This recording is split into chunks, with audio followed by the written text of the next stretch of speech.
we do that, why is it that the managing director of the NNPC, that the same person has been there for a while and it doesn't appear as if he's doing well? Why is it difficult to change him? Well, that's a question for the president, because me, I'm surprised that Nigeria was incompetent. I'll tell you, I always say it, I'm not afraid of anyone. I'm only afraid of God. Nigeria was incompetent. That's a country. Nigeria is not a country that has a culture of rewarding meritocracy. If Nigeria was a system that rewarded merit, a lot of the very distinguished professionals that are listening on this webinar and who live in all different parts of the world, they'll be back home building. Nigeria doesn't reward merit. It rewards connections and incompetence. Okay?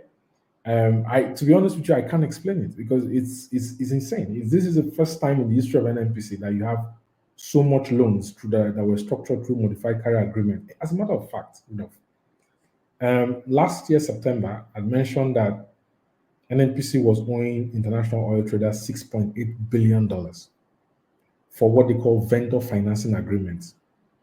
That 6.8 billion is part of the monies I mentioned earlier.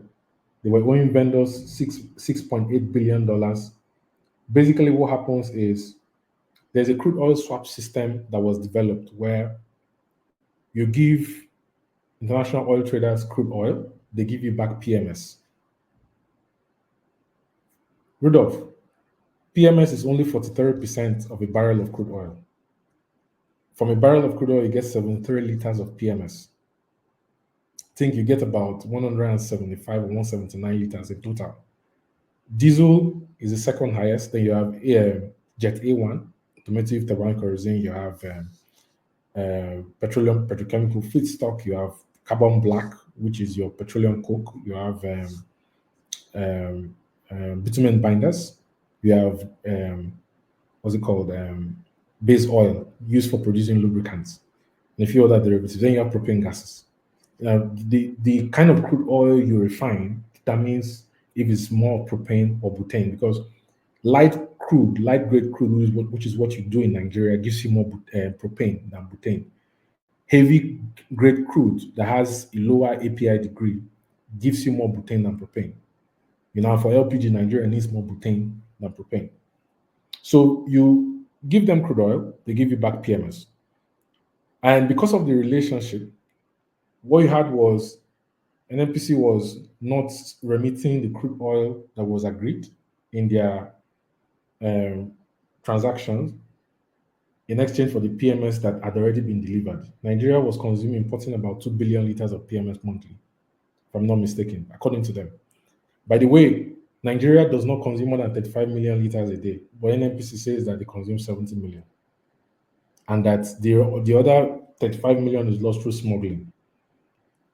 Rudolf, how possible is it to take 35 million liters of PMS by trucks, 33,000 liter trucks, 45,000 liter trucks through semi-border, through Iroko, to other parts of sub-Saharan Africa? How? On a daily basis. It's impracticable. Okay? So you have these swaps.